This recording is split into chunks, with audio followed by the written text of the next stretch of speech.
Doctor Shahzad Naseem का ताल्लुक खानेवाल से था। वालिद मामूली सरकारी मुलाजम थे। शहजाद नसीम ने सरकारी स्कूलों से तालीम हासिल की, पेशावर यूनिवर्सिटी से सिविल इंजीनियरिंग की, नौकरी की कोशिश की, नौकरी ना मिली तो ये थाईलैंड चले गए।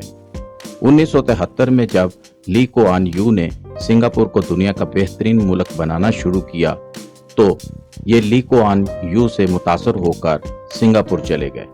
ऑस्ट्रेलिया की मशहूर कंस्ट्रक्शन कंपनी माइंड हार्ट ने इस जमाने में सिंगापुर में काम शुरू किया था। ये उसमें मुलाजम हो गए। मेहनती इंसान थे, तेजी से तरक्की करने लगे और देखते ही देखते कंपनी के एमडी बन गए। कंपनी ने उन्हें 1985 में पूरे एशिया का डायरेक्टर बना दिया। कंपनी के मालिक बिल माइंड हार्ट इनसे बहुत मुतासिर थे। उसने उन्हें अपना बेटा बना लिया। यूं ये 1997 में कंपनी में शेयर होल्डर भी बन गए। बिल माइंड हार्ट का 2003 में इंतकाल हुआ तो कंपनी उसकी बेटी के हिस्से में आ गई। उसने चलाने की कोशिश की मगर बिजनेस इसके बस की बात नहीं थी। चुनाचा उसने कंपनी बेचने का फैसला कर लिया। मैं बात आगे बढ़ाने से पहले आपको ये भी बताता चलूं माइंड हार्ट कंपनी करती क्या है। यह दुनिया की टॉप 10 डिजाइनिंग फर्म्स में शुमार होती है।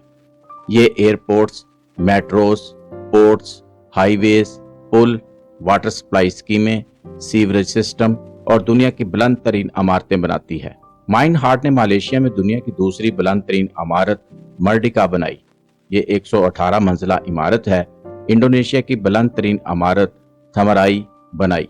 दोहा का international airport, मस्कत airport, Changi airport का टर्मिनल 1 और दिल्ली और मुंबई के एयरपोर्ट समेत भारत के 6 बड़े हवाई अड्डे बनाए।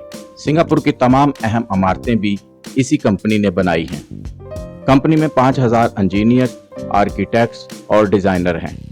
दुनिया भर में 55 दफ्तर हैं और ये सालाना 25 अरब डॉलर्स की प्रोजेक्ट्स मुकम्मल करती है। ये दुनिया की 225 बड़ी आलमी डिजाइनिंग फर्म्स की रैंकिंग में 45वें नंबर पर आती है। मैं अब दोबारा वापस डॉक्टर शहजाद नसीम की तरफ आता हूँ। कंपनी की नई सीईओ ने फर्म बेचने का फैसला किया। कंपनी के असासों का तखमीना शुरू हुआ तो उसने एक दिन शहजाद नसीम को बुलाकर कहा, आप ये कंपनी क्यों नहीं खरीद लेते। शहजाद नसीम का जवाब था, मेरे पास इतनी रकम नहीं है। कंपनी की मालकिन ने उन्हें ऑफर की, आप कंपनी ले लें और मुझे कमा कर कीमत अदा करना शुरू कर दें। ये पेशकश अच्छी थी, लिहाजा सौदा हो गया। यूं डॉक्टर शहजाद नसीम ने कंपनी का चार्ज ले लिया। ये कमाते रहे और किस्तें अदा करते रहे, यहां तक कि 2010 में डील मुकम्मल हो गई और शहजाद नसीम कंपनी के मुख्तार कुल बन गए। पाकिस्तान के ज्यादातर ओवरसीज बिजनेसमैन दूसरे मुल्कों में कामयाबी के बाद एक बार पाकिस्तान जरूर आते हैं। ये क्यों आते हैं? इसकी 3 वजूहात हैं। ये अपनी महारत और कामयाबी को अपने मुल्क और अपने लोगों के साथ शेयर करना चाहते हैं। दूसरी वजह, ये समझते हैं इनका ताल्लुक जिस जमीन के साथ था उस जमीन का इन पर कर्ज है, लिहाजा उन्हें यह कर्ज अदा करना चाहिए। और तीसरी वजह, पाकिस्तानी सियासतदान और ब्यूरोक्रेट्स हर कामयाब ओवरसीज पाकिस्तानी को सब्ज बाग दिखाते हैं। ये इस बाग को सच मान लेते हैं, मुल्क में सरमायाकारी करते हैं और फिर फंस जाते हैं। ये लोग उन्हें यह भी बताते हैं, आपने अगर अपने मुल्क की खिदमत ना की तो आप दुनिया और आखिरत में अल्लाह को क्या जवाब देंगे। डॉक्टर शहजाद नसीम के साथ भी यही हुआ। हुकूमत पाकिस्तान, सियासी लीडर्स और ब्यूरोक्रेट्स ने उन्हें भी गैरत दिलाना शुरू कर दी। इनके खून ने जोश मारा और उन्होंने 2006 में पाकिस्तान में $300 मिलियन के 3 बड़े प्रोजेक्ट शुरू कर दिए। ये तीनों प्रोजेक्ट्स कराची में थे। इनमें सुपर लग्जरी ट्विन टावर्स भी थे, 6 स्टार क्लब भी था और हाई राइज लग्जरी टावर भी। ये पाकिस्तान आए तो 2007 और 2008 में बम धमाके शुरू हो गए। कराची में चीनियों पर हमले होने लगे, लिहाजा शहजाद नसीम का चीनी कॉन्ट्रैक्टर अपने मुलाजमीन समेत वापस चला गया। यूं पहले ही हल्ले में उनके 1 अरब रुपए डूब गए। ये अभी इस झटके से नहीं संभले थे कि इनके खिलाफ मुकदमात शुरू हो गए। कभी एक शख्स अदालत चला जाता और कभी दूसरा पुलिस या FIA को दरखास्त दे देता। अदालती कार्रवाइयों की वजह से इनकी बैंक गारंटीज डूब गईं। इस दौरान नैब का केस भी बन गया और ये नैब की पेशियां भी भुगतने लगे। नैब एक्टिव हुआ तो FIA भी पूरी तरह मैदान में कूद पड़ा اور یوں مقدمے اور پیشیاں ہوتی چلی گئیں۔ حکومت پاکستان نے اسی دوران انہیں ستارہ امتیاز سے نوازا۔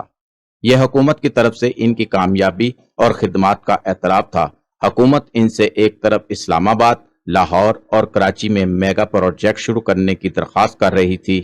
یہ ان سے پاکستان کا پہلا سمارٹ سٹی بنوانا چاہتی تھی۔ ان سے اسلام آباد کا ایئرپورٹ اور راوی ریور ڈیولپمنٹ کے ماسٹر پلان بنوا رہی تھی، اور دوسری طرف ان کے اوپر مقدمات پر مقدمات بنتے چلے جا رہے تھے۔ انہیں ایک طرف ستارہ امتیاز دیا جا رہا تھا اور دوسری طرف یہ ملزم بن رہے تھے۔ ان کا بیٹا جو اس وقت مائن ہارٹ کمپنی کا CEO بھی ہے، وہ کراچی نہیں آ سکتا کیونکہ اس کے خلاف مقدمے بن چکے ہیں اور وہ پولیس اور FIA کو مطلوب تھا۔ آپ اب صورتحال ملاحظہ کیجئے۔ شہزاد نسیم ایک طرف دنیا کے 55 ملکوں میں بزنس کر رہے ہیں۔ پاکستانی اوریجن ہونے کے باوجود بھارت نے انہیں لانگ ٹرم ویزے دے رکھے ہیں اور یہ وہاں اربوں روپے کے پروجیکٹس کر رہے ہیں۔ کمپنی آسٹریلیا سے لے کر برطانیہ تک سینکڑوں پروجیکٹ پر کام کر رہی ہے اور یہ سالانہ $25 بلین، ہماری کل برآمدات $16 بلین ہیں، کے منصوبے مکمل کرتی ہے، جبکہ دوسری طرف یہ اپنے ملک میں داخل نہیں ہو سکتے تھے۔ یہ ایک طرف ملک کے تیسرے بڑے ایوارڈ ہولڈر ہیں اور دوسری طرف یہ پولیس، FIA اور نیب کو مطلوب ہیں۔ ایک طرف سنگاپور میں پاکستانی ایمبیسی کے سب سے بڑے ڈونر ہیں۔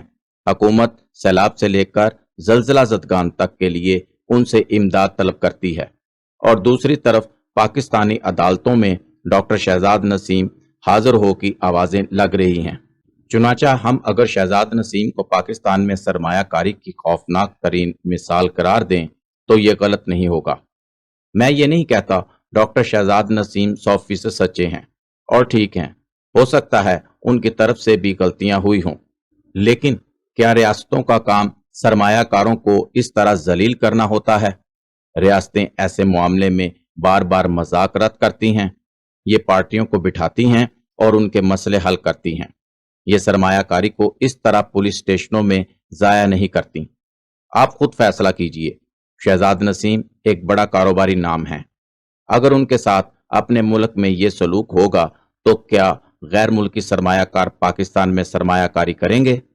مجھے یقین ہے یہ شخص اگر کسی دوسرے ملک کا شہری ہوتا تو وہ ملک اسے سرمایہ کاری کا سفیر، وزیر یا مشیر بنا دیتا اور اس کی مدد سے عالمی سرمایہ کاروں کو اپنی طرف متوجہ کرتا، جبکہ ہم نے اسے عبرت کی نشانی بنا دیا۔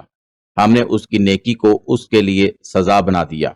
حکومت نے ملک میں سرمایہ کاری بڑھانے کے لیے 20 جون کو اسپیشل انویسٹمنٹ فیسیلیٹیشن کونسل بنائی ہے۔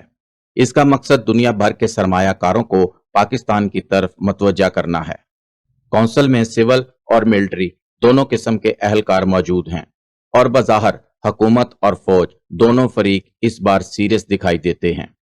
ہمیں یہ قدم بہت پہلے اٹھا لینا چاہیے تھا۔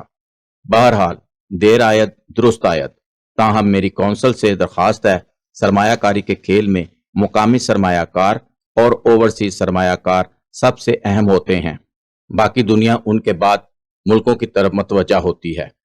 آپ اگر ملک کو سرمایہ کاری کے لیے کھولنا چاہتے ہیں تو آپ سب سے پہلے اپنے مقامی اور اوورسیز پاکستانی سرمایہ کاروں کا اعتماد حاصل کریں۔ اگر یہ لوگ سرمایہ کاری کے لیے تیار ہو گئے تو پھر باقی دنیا کے سرمایہ کار بھی آ جائیں گے۔ لیکن اگر شہزاد نسیم جیسے لوگ گلے میں ستارہ امتیاز ڈال کر بھی پولیس، نیب اور FIA سے چھپتے پھریں گے تو پھر یہاں کون آئے گا؟ چنانچہ میری اسپیشل انویسٹمنٹ فیسیلیٹیشن کونسل سے درخواست ہے، ڈاکٹر شہزاد نسیم آپ کے لیے ٹیسٹ کیس ہیں۔ آپ ان سے رابطہ کریں، ان کی سنیں، انہیں مطمئن کریں، ان سے ان کے پروجیکٹس مکمل کرائیں اور پھر انہیں سرمایہ کاری کا مشیر یا گلوبل انویسٹمنٹ ایمبیسڈر بنا دیں تاکہ یہ دنیا کو پاکستان کی طرف متوجہ کریں۔ آپ ان سے ایئرپورٹس بھی بنوا سکتے ہیں، نئے شہر بھی ڈیولپ کرا سکتے ہیں اور اسلام آباد کے بلو ایریا کو بزنس ڈسٹرکٹ میں بھی تبدیل کر سکتے ہیں۔ ملکوں کی ترقی کا یہ راستہ ہوتا ہے، لیکن ہمیں یہ راستہ لینے کے لیے اپنی حماقت اور انا ترک کرنی پڑے گی، اور ہم ظاہر ہے اپنے ان اساسوں سے محروم نہیں ہونا چاہتے۔